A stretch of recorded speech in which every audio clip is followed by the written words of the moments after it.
This is the Roundtable Review. Come listen what we're about to do as we talk about this show's concepts, characters, and episodes too. What we like and don't like about Steven Universe with Toon, Eliora, and Golden, and Keyframe! You came up with that right on the spot, right before I was even about to send my intro. You know what? I give you many applauses. Just imagine that there's a whole stadium full of people applauding. Thank you.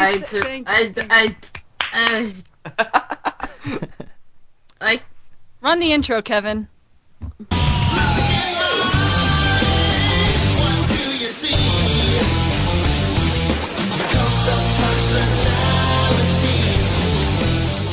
Greetings, every people. This is your cult of personality, ToonKriticY2K's name, and Toon's the name of my game. Howdy, hi, every people and every pony. Eliora here.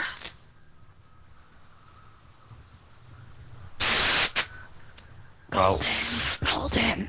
Key, did you say your name? I think she's gonna go last. It's okay. Just do your thing, Fox. The call lagged a bit, so on my end. I mean, I always get the silent. Okay, I'm Golden Fox there. Just That's it. I'm Golden Fox. Okay. I'm wrong. Hello, I'm Keyframe. I look at point A to point B and everything in between. And do you have a silencer in between point A and point B? Fucking hell, my window! We're off to a really good start. I was kidnapped by crazy people. Please send help. My address is 123 Sesame Street. Well, this is ironic considering you're the one who got all of us into this in the first place. Oh, yes. Should we first tell the story of the Church of Stephen and its main disciple, Keyframe the Baptist? Well, the first thing is, yes, we're doing a roundtable of review of Steven Universe Season 1 for my 7,000 subscriber special because everybody's been dying to hear all four of our thoughts on this. Yeah, let's hear the story. One day in a universe far, far away, back in the far off year of early 2015. well, late 2014, but you get my point. There was a little girl named Keyframe who found a show called Steven Universe and had a wonderful moment of realization of just how mind-bendingly awesome the show was. And then the first thought that came to her head was, I must go spread the word.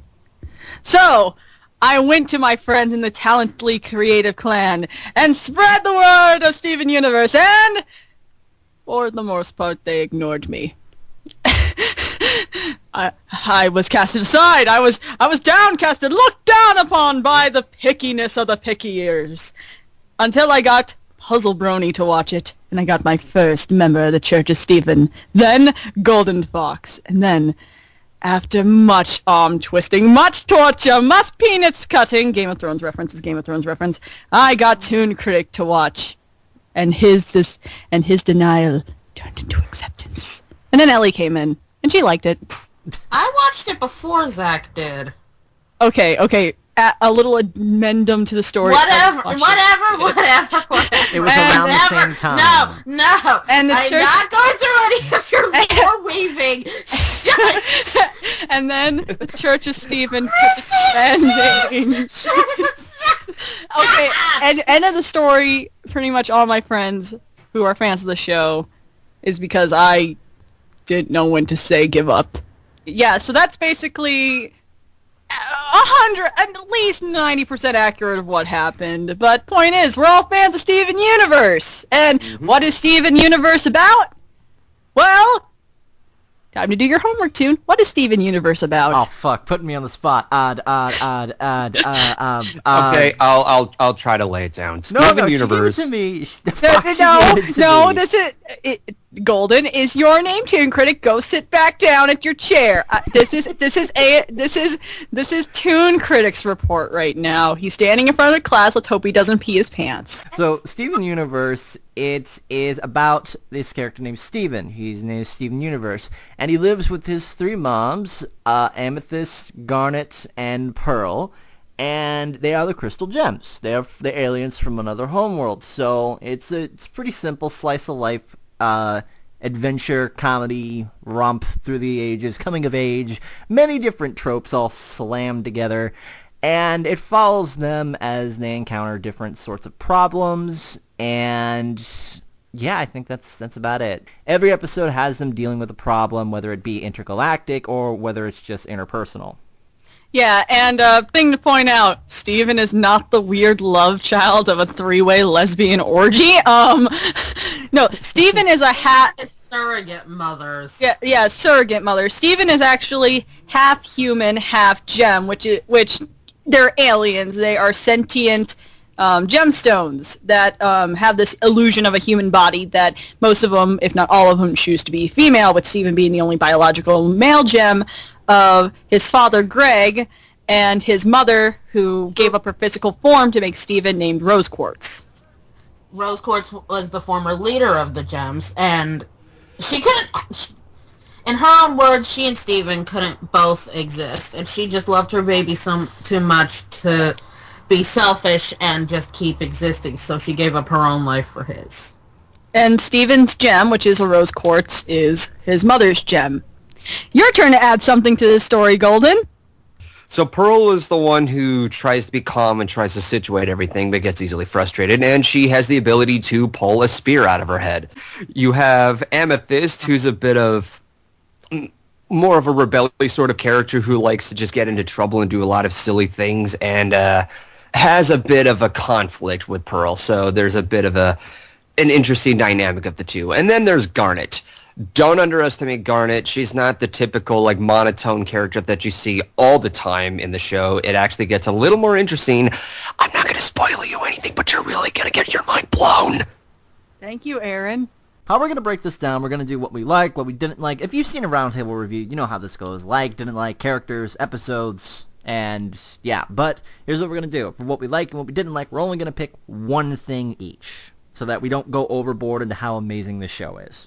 It is very self-aware of the audience, and in doing so, they managed to do a couple little surprises. I'm not going to spoil too much, but I will say that they do manage to break away certain formulas that you would expect, and it actually turns out to be a very interesting sort of episode. Not all of them, but a pretty good chunk. One of the best examples was Cheeseburger Backpack, which was about Steven. Sorry if I go on for too long. The title is incredibly silly, but trust me, just indulge me for a bit. The episode is about him taking his backpack with the rest of the gems as he goes on the adventures. And as they go through the adventures, his backpack does come to use, but at times he makes some mistakes. Now, originally, I thought that everybody would just put a lot of pressure on Steven and rely so much on the backpack that it would be an unfair team. But it breaks away from that formula when other characters do their job. And point being, Cheeseburger Backpack is, to me, one of the best examples of, oh, no, they're going to go to this route, aren't they? Oh, wait, no, they changed it to this direction. All right. And they break away certain formulas. So it's very well aware of its audience on what they could predict, as well as everything else like characters and such, in which I can't talk about because there's only one thing that I can only talk about. So I'll pass it on to someone else. All right, I guess I'll go then. Yeah, let the men go first. Yeah, when I first watched Steven Universe, the one thing that I really liked right off the bat was the art style of it. It has a very, how should I say this? I like the color scheme for it. I really enjoy shows nowadays that are brighter and not so grim, and I think it's because I've been so addicted to grim shows that a show like Steven Universe, which is a lot more lighthearted and a lot more friendlier and upbeat. It's a good little refresher, I think. In between when I'm watching episodes of Arrow and Flash, I'm like, God, I'm so depressed. I need to watch Steven Universe. It's a good thing. The good thing about Steven Universe, one thing I can definitely say is that it'll help put you into a good mood. You can look up at some of the episodes, you can take them apart and analyze them, but if you just watch them and just don't turn, how do I say this? If you watch it and you don't turn your reviewing mind on, and if you just sit back and enjoy it, it kind of puts you in a better mood. And I really like that. There's a happy sort of sense to this, but later on they kind of don't go that way. But that's for another point thingy. So makes you go on the feels train to Sad Town. Yeah. I sound like a broken record with these reviews that I do because I always wind up liking the same thing, the characters. Ooh. Stephen Norton, in most shows that would follow a formula like this, you would expect him to be the hidden powerhouse with the annoying traits that everyone just sort of puts up with for a while until he starts to come into his own, but... Oh, so Avatar? No, Hey. Kingdom Hearts Crusaders. Oh. He's just so sweet and cute, and while he does obviously have his obnoxious moments and is like that over-enthusiastic sort of kid, that trope that usually pisses me off to no end because I fucking hate it, it just works for him, and I really like him. I love the characterization for each of the characters that you see, no matter how short their screen time, except for Ronaldo, because Ronaldo's a fucking freak. I love Ronaldo. Someone draw ship art of Ronaldo in keyframe, please. Ronaldo key. Or dress up Golden Fox as Ronaldo. Nope. Yes. Add that to the list of things that Keyframe wants him to dress up as, because that's her kinky little fetish for some reason. Hey. But I'm I am gonna face say, palming really hard right now. with Steven's father, he's just... Normally, parental units in comedy shows just have this kind of sort of incompetent or stupid vibe. Mm-hmm. But he's just like he's this real dad that he's kind of, you can tell he kind of flounders at certain points, but at the same time he's still a really good father, and he's just trying to do his best for his son. Yeah, he's not a deadbeat. Exactly. Even though with the way he lives, it kind of paints him like he would appear as such, but he's not really. It's like the first episode was sort of like a bait. Like you think, oh, he lives in his van, he's gonna suck, and then it's just like, I love him. Yeah. Like, let me give him a hug. But yeah.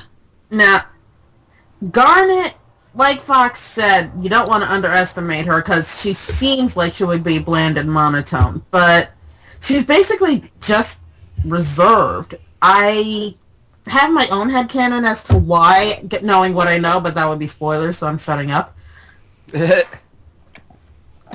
And she loves Steven just as much as anyone else, and she wants to be closer to him, but I suspect she just doesn't really know how to, so she does but you can see in certain episodes that she does try to reach out to him whenever she can. Yeah. So, like... And then you've got Pearl, who is my personal favorite character. Woo! Pearl lover! Pearl reminds me so much of my own mother, minus the OCD. I'm sorry, Pearl has OCD. I don't care who says what. She does. Especially in that Say Uncle episode. Oh, God. That was a weird episode. But she is, in a sense, the super mom, because she takes care of Steven the most out of all the gems. She is, like, there the most, she teaches him the most, she has, like, the most motherly bond with him. She's always looking out for him, doing the best she can by him. I could totally see her as having been Steven's mother. If this were, like, a traditional show and she wasn't an alien gemstone. Would have made sense, too, if they had that and had she be in the place with Greg and such. That would have been an interesting relationship. That's an interesting ship, actually. Andy, A&Y's friend, ships Pearl and Greg together. It's just like, huh. I could see it though. I could see it. Yeah. Welcome to the ship cast. Welcome to Love Boat. Also, just one quick thing I want to say about Pearsall. She is thirsty as hell. Anyway. Yeah. Wait a minute. Oh no, fuse with me. I can sing in and Even though Pearl's my favorite character, in all honesty, the character I relate to the most is Amethyst. Why am I not surprised? It's not for the reasons you think, asshole. Or the fact she's purple? No. Wow, okay. This double date's turning out pretty well.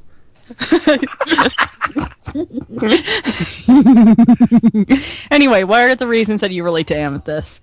Well, the main reason I relate to Amethyst is from a later on episode, On the Run. And when we talk about episodes, I'll talk about that. But she's a big sister figure. And that, too, is something that I relate to. As many of you know, God damn it, Internet. Also whips. Whips. Why are you bringing that up? Something you want me to know, Fox? Should I be using a whip on you? There are many things I love about Steven Universe. I love the music. I love the visuals. I love the characters. I love the main narrative.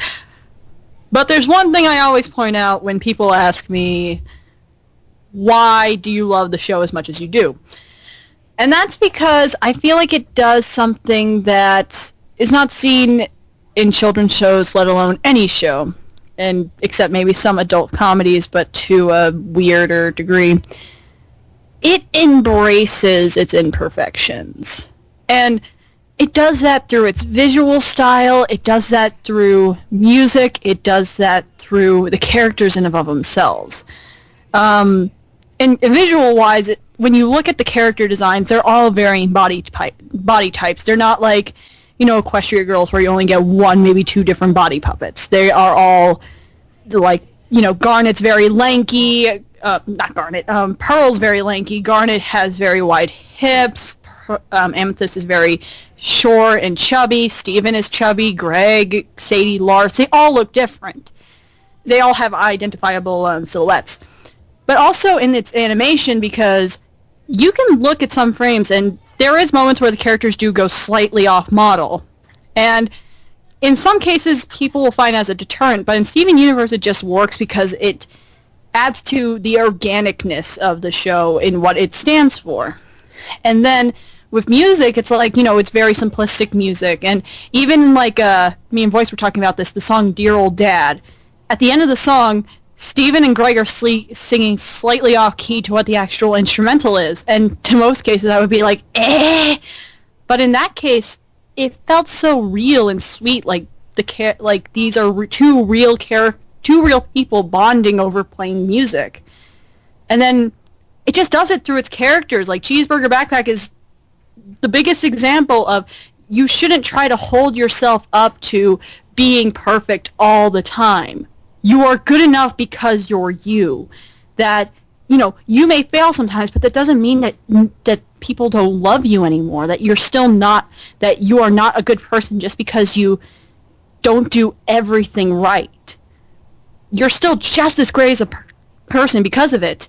And they don't treat... And there's the actual humans of the show teach the gems that maybe you're treating Steven with too high of expectation that he's not being a kid, that he's not being himself, and even the gems are not perfect. I mean, Pearl is OCD to hell, and when you look at some of the later episodes, she shows that she has some terrible sadness, and Amethyst, oh my god.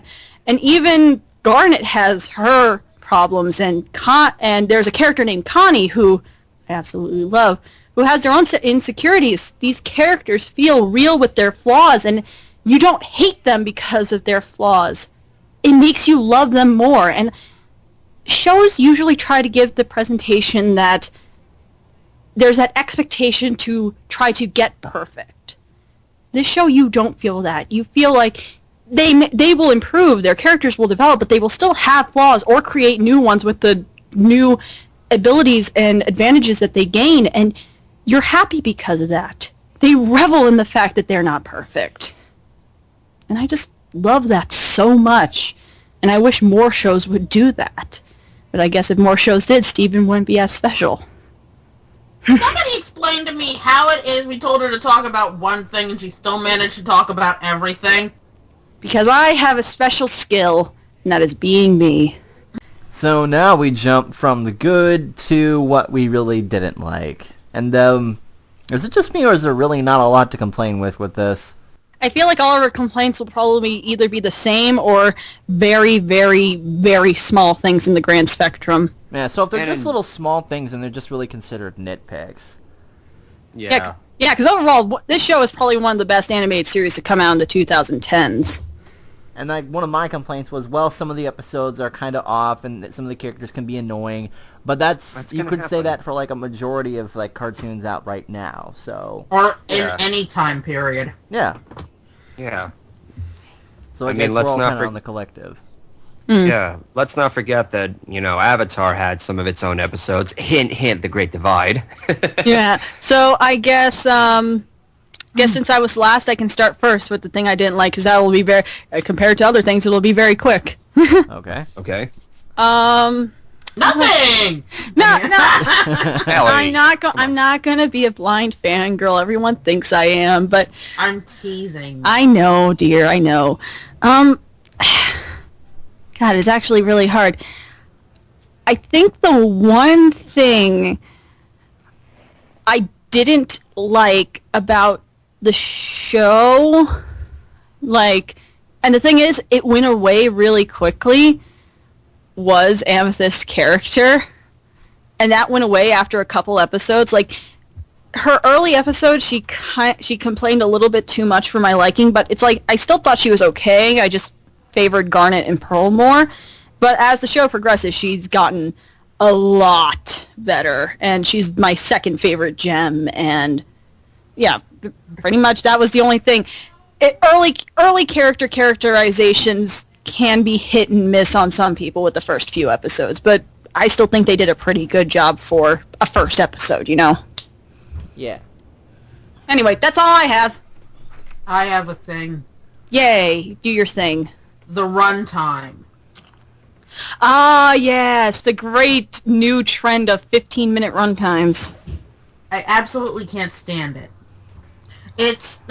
Some of the episodes work for the 15-minute runtime, but with what they do with some of the episodes, especially as it gets later down the line, because there's like this whole story going on, the episodes start feeling rushed because they only have 15 minutes to work with. As opposed to like what traditional either 11 or 21. 20, yeah. 22 or something like that. And that's usually reserved for like their specials or season finales that they're like a half hour long. Yeah, but even then that feels rushed because in another show that would be like an hour. Yeah. And, one of the best examples I can think of for this is, again, On the Run. Because, especially with what happens later, there wasn't a whole lot of build-up to it. And it just kind of felt like, we need to put this here, here, and here. Go! Yeah, the build-up for it was like, I could see that there was something different about Amethyst, but it was mostly told through dialogue, and like, it was vague, kind of, like... Mm-hmm. It wouldn't be... Don't tell would have been much better. Yeah, it's something that's just like, unless when you watch it again, you get it. You get what they were doing, sort of thing. Yeah, like I said, there are some episodes I feel that are off, and some of the characters, well, I think the one thing that comes to mind is that when I first started watching the show, I actually watched this like a long time ago, and I was initially annoyed with it because I couldn't really get into it in the first few episodes. But I decided to watch like a series of episodes that Keith sent me because I was looking for more story-driven episodes. So I went with that. I started with the, I believe, Lapis Lazuli arc, and then worked my way up to when Peridot and nice, classy. To the finale. To the finale, yeah. So that got me into it, and then I started watching some of the filler episodes. And I liked some of them. I didn't really like a lot of them. I still haven't seen every single episode in the series, because I feel with what I've seen right now, this is good enough. I feel that Steven Universe is more of a drop-in, drop-out sort of thing, and I'm not really going to miss much. So I do like the show, but it has a lot of off moments for me. And some of those off moments I feel for a beginner fan when they start it up, they're either going to like it and find it adorable, or they're going to be annoyed and going to skip. Okay, I'll go over two things that I don't like. One is having a marathon all the episodes to catch up. It almost feels like a chore. The second thing, and I think this is something that happens in every show, whether it be Steven Universe, Friendship is Magic, or Korra, whatever. Hype. hype is something that I found to be very, very dangerous to a viewer. Because when it comes to hype, they're going to be having such high expectations, or they're just going to get too worked up or excited over something that may not deliver on what their own perception is. One of the instances, and it kind of hurts me to say this, some people have said that there have been some episodes that will, quote-unquote, make me cry. I've seen them. I understand why it would make them cry, but the impact didn't affect me too much because they said it. And it's, in a sense, it's a spoiler, but they try to implement that it's emotional and it will impact you. Well, it didn't impact me because they say, oh my God, this episode is so emotional, it will make you cry. Well, it didn't make me cry. And that was because it generated a lot of hype. I was about to say, oh, Fox, you have no soul for not crying. How can you not cry during these emotional moments? Into any particular media is a dangerous weapon. Yep. And I've said It's a that... weapon of mass disappointment. Yes. Yeah, pretty much. Because when you hype something up, high expectations are going to rise. And unfortunately, I was having high expectations over episodes in which I was told, this episode will make you cry, or that episode is deep and intense, and it doesn't live up to what you expect. And that's all because of the matter of perspective. And all that perspective, it's, that's taken for what they would perceive it as, and that's what would come to them instead of watching it with blank expectations and seeing it for what it is. Says the person who got teary-eyed over Rose's scabbard. Now we come to characters. Now there's a lot of characters in this, but again, we can only pick one who is our favorite. My favorite character is actually Steven. Because you're both dorks? Because you're both adorable? No. Oh. It's because the way Steven is portrayed, it's different from a lot of other TV shows where you see a lot of kids. It's one of a few things. Either kids are kind of acting like adults, and I don't mean that as a bad thing, but it's a little delicate when you try to make kids think and such, which obviously it gives some kids food for thought. Like you watch Avatar: The Last Airbender, you see Aang, Korra, not Korra. Steven reminds me of Lilo from Lilo and Stitch. I was thinking that too. Yeah, Lilo, she's obviously from a neutral perspective or the mainstream perspective. They think she's a weirdo. Well, sometimes some kids are like that. In fact, I think a majority of kids are like that. We all did weird things when we were kids, and don't say you didn't. Almost every kid in their lives has always done something like that. It's not always about coming home and doing your homework and then playing video games all day or watching TV and then talking about what your favorite show is. They also like to do things into their own personal imagination or do something in which is, bizarre and out of nowhere, but it's just something based on what is called curiosity, and curiosity grows into a child's mind. Steven has a lot of curiosity in him. And most certainly he's not stupid. He's not oblivious. He's not like, oh, I know what my talent is, but I'm not going to say it. Or I don't know what my talent is, and, oh, I can do this and I can do that. Sorry. No, I absolutely get what you're going at with this, because the way that they handled Steven's powers in this, it was a very gradual start, right from the first episode up to when he finally learns how to use his power. They made it believable. Exactly. They didn't make him overpowered, because Lord knows how powerful Rose actually was, but Steven's slowly learning about it. He's not an overpowered Gary Stu or anything. He's into this whole, cookie cat sort of treat thing, and they no longer make a product of it, so he's upset. So he's so happy to just, get a taste of it, and he has such emotions with it that his gym glows. Now, a lot of us thought that just by eating that, it would just give him the powers, because it did it again by the time he ate it a second time. So it's not him being oblivious, it's just what he kind of thinks based on his first impressions. And then things start to build up and things start to make more sense as to how he develops his abilities to work with his gym. Exactly. And can we just say it was adorable in that episode where Steven's hit his faces against the cookie cat fridge, and Sadie's like, "Do you want to take the fridge?" Mm-hmm. I like that little peek into Sadie's character. She's the sweetheart. See, this is a really tough one for me, because well, obviously I like all of them, minus like one or two characters. But if I had to really pick one that I'm most interested in, it's Pearl. I really dig Pearl. I love this straight as a freaking arrow character that, while it seems serious and OCD and very motherly-like and uptight and stuff, but when she has her like off moments that, you know, make her somewhat of a goofball in a sense, it's adorable because you know how hard she's trying to be serious, but at the same time you can't help but look at her and just be like, yeah, I'm not really buying it. She has this elegance though to it. It's beautiful, it's elegant, it's graceful, and I think that's something that stands out to me. It's what I'm interested in because there's so much more to her character as well. There are a lot of deep flaws and deep problems with her, but she does a good job of like being this great presentable character, and I think she was like the first one that actually caught my interest out of the three main gems anyway. Well, I already said I want to talk about Amethyst, because, like I said before, she's the gem I relate to most. I have to delve into spoiler territory to talk about Fire away! Yeah.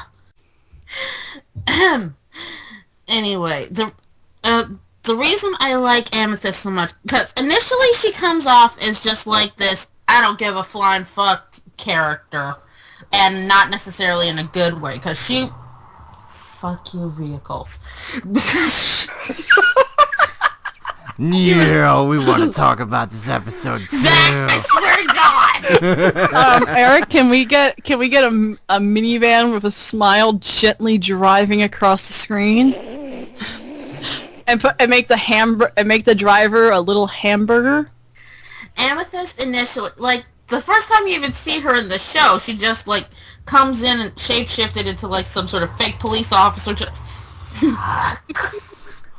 Okay, she comes in shapeshifted as, like, this fucking fake police officer just to spray Steven dead with the freaking hose. Or a water gun or whatever. Just to mess with him. And so it's like, she comes off as one of those mischievous troublemaker types. Which she is in a sense. But what I like about her is that a lot of her behaviors mimic that of a troubled teenage daughter. And that is something that gets shown in On the Run. Mm-hmm. When she and Steven go to the place where she was created, the kindergarten that the gems from the homeworld had made on Earth. Because from what I understand, gems are made by, like, draining life force itself out of the planet and condensing it into living gems. At least that's what I infer from the way that things were explained in the show. Try to make a what came first, chicken or the egg scenario out of that. What came first? What came first? Han Solo shot first. Anyway, what else about this one over here? Can I just say, I want to pick a little comic of, like, all of us sitting at a desk and we're, like, discussing political things, and then Golden Fox yells, "Strawberry's my favorite ice cream." What? And Something like, fucking random like that. And then, like, the title is like, when Golden Fox doesn't know what to say. But since this was the way, the kindergarten is where Amethyst was made, and because of how gems were made, and because that was the reason that the original Gem Wars, which is what I'm calling them, shut up, Han. God damn it! We are the Star Wars gems. God damn it! Shut up! God damn it! We'll edit everything. And if you like the I know how this goes. You're gonna leave this all in just to show me all pissed blow off. the Death Star up and we'll be victorious. And then we'll make Luke, three. Leia, I and will fly under both of you over the head of the fucking club. Anyway, more stuff about Amethyst. Since this is how she was born, and she's very aware of the effects of the gems on Earth, she does not like herself at all. That's why she acts the way she does, rough, tumble, not giving a crap. so that she doesn't have to think about it. And that's the thing I relate to. I know very well what it's like to not like yourself because of things that are completely beyond your control. And I know that different people will react to it different ways. And unfortunately, the way she reacted to it by covering it up, by acting different ways, is not unlike what I did. She behaved differently than I did, but I mean, I didn't go around Krakatoaing at somebody's face with my gemstone covered whip just because they said something I didn't like. That gave her so much development right there, especially for people who understand that kind of feeling. And it made nearly everything about her make sense. The car agrees. Yeah, the car does agree. Nothing in the world wants to let me talk. Hi! I agree with you. I like Amethyst too. Wanna hang out? God fucking damn it. Shut up, you world. Oh. Do you have anything else to add? I did, until a car horn gave me amnesia. No, but I like the depth that they gave Amethyst. I like the development. I like the characterization, and I like seeing how she interacts differently with everyone. Like with Pearl, obviously, who is the major mother figure of the group. That's the troubled teenage daughter thing going on, because she and Pearl are go at each other like freaking oil and water. I absolutely idolizes Garnet, obviously. And Steven is the kid brother who she loves to mess with sometimes, but loves to death. Oh, Steven, do you care about me? Yes! Okay, I'm gonna just say this right now. My second favorite character is Ronaldo because he was right about everything! and he's adorable. But my favorite character of the show is Greg.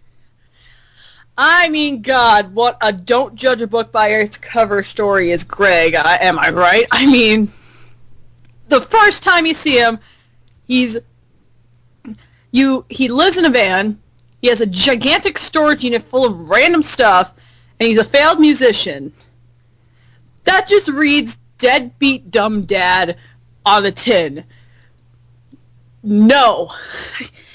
Open up the can and see the golden treasure inside. Yeah, he is the sweetest, kindest, caring person on the show. It's like he does not know much about, the inner workings of the gems or anything, and he makes such sacrifice to the point where he can't live with his son so he can improve and better himself because he knows that's what's best for him. And when you think about it, from all the research I've done, Greg did take care of Steven back when he was a baby. Mm-hmm. Until he got old enough that they wanted to do gem stuff. So that's kind of like the implication that the gems kind of made Greg homeless. But, and then there's so much depth to his character because you just want to hug the guy because, think about it, his true love of his life had to give up his physical form to give her physical form. Well, the gems are non-binary, so whatever. To make a son for him, which gives a lot about Rose's character, and he constantly has to sacrifice and sort of hold back himself because you could see that he's not particularly keen on Steven doing the gem missions. He has almost heart attacks when Steven starts telling him about some of the missions. And I mean, you see it in the Season 2 opener, Full Disclosure, which I'm not going to go into Season 2 because it just started. Yeah, but I remember that. I was looking at him when he did that. I'm just like, oh my God, somebody get the poor man to a hospital. He was having like a serious panic attack, and it was to the point where it wasn't funny. It was just uncomfortable because you really do feel about this guy. He is one, if not the best TV dad, live action or animated, because he completely destroys all the other stereotypes of dads that you've seen. He's not bumbling, he's not dumb, he's quirky, but you see that he wasn't a failure as a musician because he wasn't talented. He's the exact opposite. He can play guitar, he can sing, he can create beautiful artwork. If you see the Wailing Stone episode, he creates his own album art. He's a one-man band, he could do everything himself. But he gave it all up so he can be with the people he loves and works at owns a car wash now. He's completely content with that. And he still makes music, but he's just happy being Steven's dad. He is, I love it. And given as someone who doesn't have the best parents, it makes me wish that I could be as lucky as Steven to have a dad like Greg.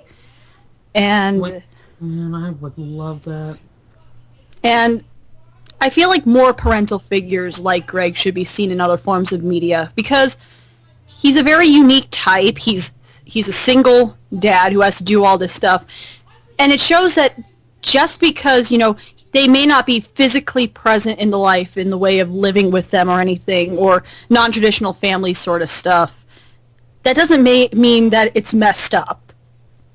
They could still be normal, good people. That's what I love about Greg. I want to give him a hug. What I think? I agree that we should see more parental figures like him. I think we should see more dads like him. We don't see a whole lot of strong parental figures like you say, but in general, when we do, they're usually mothers. Mm-hmm. Dads should get more recognition. Out of several shows that I've watched, the parental characters that are in kid shows have always been the typical do your homework, go to bed, etc. They're always somewhat bossy and such. Not all parents are like that. Yeah. And Greg hits a nice balance. That's why we should have more characters like him. And isn't it kind of cute that Steven is homeschooled? Just saying. It's I've never been to this, how do you say? School.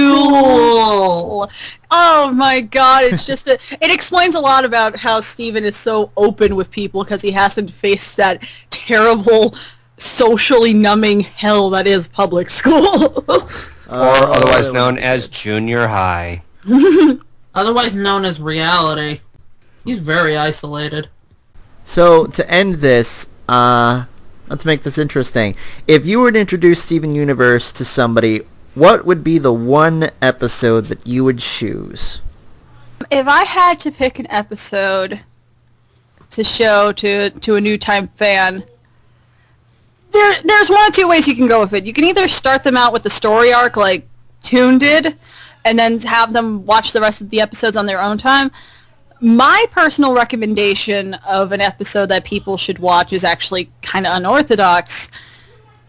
It would be Bubble Buddies, which is episode 7 of the show.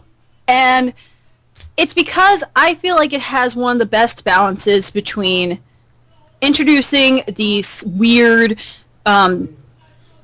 alien supernatural stuff of the show, and yet and how the interpersonal relationships are really what is front and center. It's finding the fantastical in the mundane.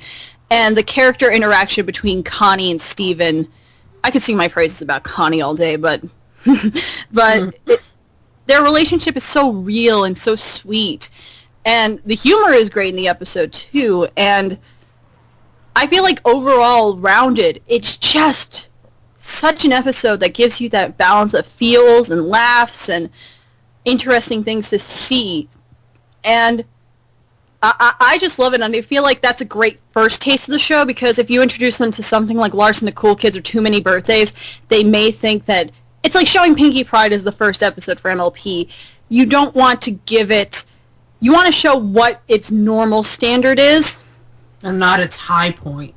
And not its high... Yeah. Because then people will assume that the high point is the standard, and when it's not the standard, just like, oh, what the fuck? I thought the show was better than this. Yeah, and just saying, Steven Universe's standard is already really good. So, and to me, Bubble Buddies is that episode that really... as one of the earlier episodes that you can still watch them and see the stuff build. Like I recommend watching the earlier episodes to see how everything builds and see how we go from point A to point B. And everything in between. There we go. Haven't heard that one a million times before. First time that joke's ever been made. But yeah, Bubble Buddies would be my recommendation. Toonie? I think it was Cat, actually. Oh, Catty? First of all, don't call me that ever again. Okay. So, okay, my episode would actually be Giant Woman for a similar reason. I mean, Bubble Buddies is absolutely great, but it also focuses on a character that we don't see every episode. Mm-hmm. And Giant Woman, it shows more of the dynamic between the Gems as a family. Like how they're not quite perfect, but that's okay, because they will come together when it calls for it. Plus, seeing Opal is just damn cool. Oh, yeah. I actually had to do, for my media class for the show that showed at the beginning of every Monday for school, I did a review of Steven Universe, and the big clip that I show without doing any voiceover or anything was the clip of Opal, and everyone was like, that's a show on TV? I made a bunch of my schoolyites become part of the Church of Stephen. I spread the disease. Yeah, but what are other things you like about Giant Woman? Besides introducing fusion, which is one of the coolest aspects of the show. Yeah. Well, it also shows some of Steve's naivety, like, very prominently, because he's so focused on seeing Opal and it's just like, it only becomes an issue with Amethyst and Pearl's arguing when it interferes with the fusion. Oh my god, I love the part where it's like, come on guys, if you don't stop fighting, I'll never get to see a giant woman. And I might get eaten by a giant bird! And he's more focused on seeing Opal than doing the job they were supposed to do, or that their lives are in danger. And he's just so innocent. He's so innocent, and it's so cute. And you get your first taste of the music of the show, besides the Cookie Cat jingle, but... Oh yeah, we didn't really talk about the music or the intro or how great some of the songs are. Well, Oops. it's just good. Oh, Let's just say well, that. well, I mean, look at who the creator is, people. It's Rebecca Sugar who made some of the best songs for Adventure Time, and as a talented musician, any show made by her, is going to have good music. I mean, yeah. I mean, The end. We didn't talk about the music. Rebecca Sugar. The end. Rebecca Sugar, listen to Stronger Than You and Like a Comet. The end. Oh, best songs in the show. One of the main voice actors of the show is Estelle. The end. It's that episode, and it's a three-way tie between that episode, the first episode, just so you can get a feel for how the show is, then starting with you mirror. took my answer. You took my answer. Sorry. Go ahead. Or the Mirror Gem Ocean Gem two-parter. Yeah, that two-parter I would definitely go with. Probably those 4 episodes in that order, just to go with that. But again, if I have to pick one episode, it's probably going to be Giant Woman, because that, I think, takes all the necessary elements you'll see in the later episodes, like the songs, the action, the characters, how the episode flows, how goofy Steven can get.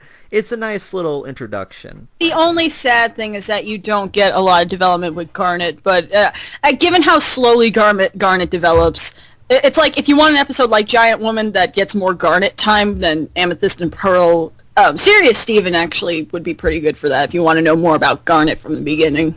Yep. The one of which that you took, the first episode. And the reason why is because even though it doesn't start an arc per se, it starts somewhere. It gives you an idea. When you look at Steven, you think of him as this innocent kid who's, going on about his day. You get the idea of what these three characters do with these, random alien characters. This shows that they do something a little further beyond, reality, but still has something a bit of slice of life in between. At the same time, it's one of those occasions where they get a child character right, and they just get it right from the start. I know I said right twice. But another reason, and pardon me if I go to reference somebody on YouTube, because he's been into Steven Universe as well. Strabiskunk talked about Steven Universe, and he said that when he watched any of the other episodes, he thought of it completely different. Like, he thought that Steven was annoying. He thought that the other characters had such unusual issues back and forth. But when he finally decided to give the show another chance, he started right from the very beginning, and he underestimated everything and realized he blew everything out of context. Now, that's not a guarantee that everybody will think the same way, because that's just one perspective. But the first episode illustrates a couple of things. It shows who Steven is. It gives us what the characters do. They take on these random, alien creatures, such as those bug centipede sort of things. Centipedal. Yeah, the centipedals. So they're alien characters who take on other alien life forms, but it's also a slice of life. So it kind of introduces everything in one episode. And following afterwards is the moment when we're introduced to Greg. So keep in mind the first episode is actually, because of the 15-minute runtime, the first 9 episodes of the show were 2 episodes put together. Okay, so I would start off with that, so that way you get the idea or just a general concept of what Steven Universe is about, and once you continue to make more progress throughout the series, it starts to add up. You know what's another plus of watching it from the beginning, too, is that this show is such a continuity lover, in the smallest of ways, because it's one of those shows where unlike a certain show, Adventure Time, that they've planned this stuff out from the absolute beginning, because in the Cookie Cat episode, you see a glow stick bracelet in the fridge. Didn't pay much attention, and it comes back in Bubble Buddies. The laser light cannons come back. In one episode of one of the Lion episodes, they go to this armory that apparently was Rose's, and that comes back, and even the pork chops were perfect thing from the beginning comes back. It never feels off, except for when they were showing the season 2 episodes during the season 1 episodes during season 2, because they wanted to get Steven Bomb out of the way quicker.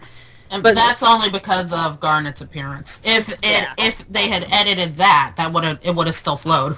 Yeah, it was just because Garnet's appearance and just small note, over the course of the series, the gems regenerate into new costume designs, but that's not a big thing. It's just... And this adds one more thing.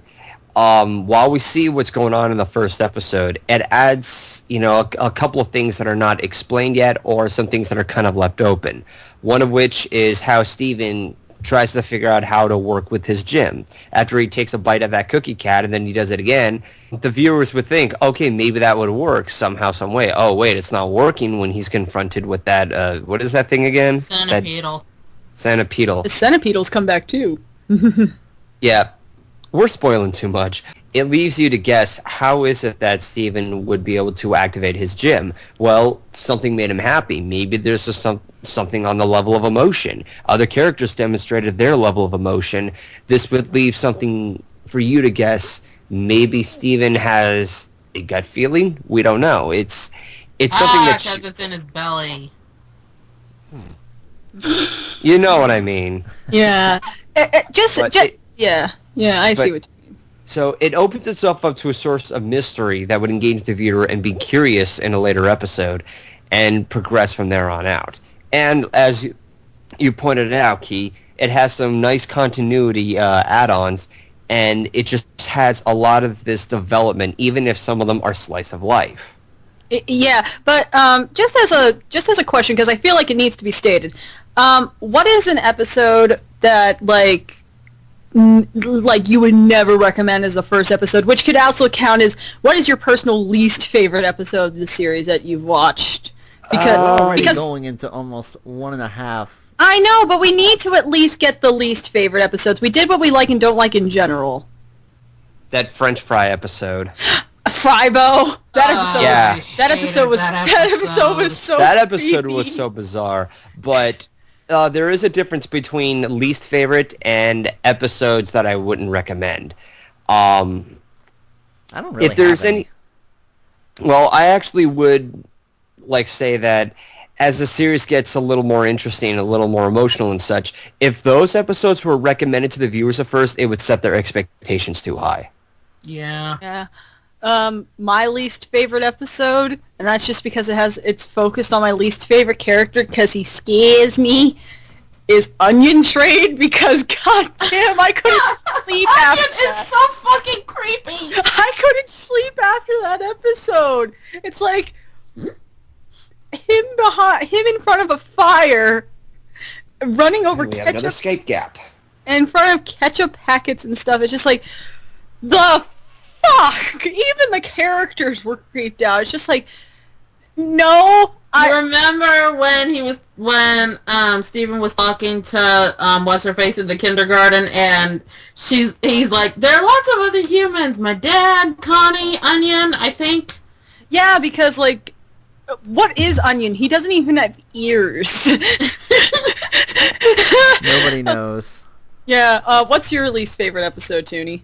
Here's the thing, because I've watched like a majority of good episodes and I've stayed away from the ones that didn't look right to me just in the synopsis. I kind of feel stupid because I don't really have an episode to not recommend off the top of my head. I'll just say this. Don't go barreling into this off the first episode of season 2 that's currently out right now. Don't start with the most current episode. Don't start with Steven Bomb is my recommendation. It's just like, no. You need build up to this feels train. It's you like need to when- earn your ticket. It's like when Steven was talking with Connie, and Connie's just like, okay, what book have you read? Oh, I've got right to the end. It was really sad, but I really don't get it. And Connie just has that look on her face. That would be me if someone started with the first, the most current episode of the show. He started with the last book, and he's like, I just picked the cover that looked the coolest. I love Steven. I love Steven and Connie so much. But what's your least favorite episode, Ellie? I don't really have a least favorite episode. No, that's a lie. I do have a least favorite episode. Arcade Mania. That one was weird, and I think that episode was only made to show that Garnet has 3 eyes. Yeah. But it's like, the gems are not helpless without Garnet, so freaking... That Beat episode that was... meat. Huh? Beat that meat. Yeah, I just don't... It felt so contrived and kind of stupid. 'Cause Yeah. It was kind of funny to see them, the beginning of it before the monster comes in was funny to see them interact with arcade machines. Yeah. But yeah, it's one of those episodes where it's like one half's good, the other half is eh. Yeah, but I will admit that I did like that Steven got caught destroying the arcade machine and has to work it off, but it's just like, eh. Yeah, it's like, so yeah, I get that, but like, yeah, that episode, I think that episode just has the biggest sin in my head of being one of the forgettable episodes of Steven Universe. Yeah. I only remember it because, wait, Garnet has 3 eyes, and they are extremely wrong looking. At least until Regeneration. Yeah, until Regeneration. Oh, God. Steven, man. I want to party with Steven. I love Steven. I guess that Steven's- brings us to the end of this thing. So, before we go, question for people in the comments below. What are your thoughts on Steven Universe? Do you like it? Do you hate it? Do you just not care about all the hype that is going on into it right now? Put in the comments. Like, comment, subscribe to everybody here. Please follow Keep Beach City Weird on Tumblr.com. And now it's time to get moving. Time for us to have some fun. Hey, Time to stand God up. damn it! Our adventures just begun.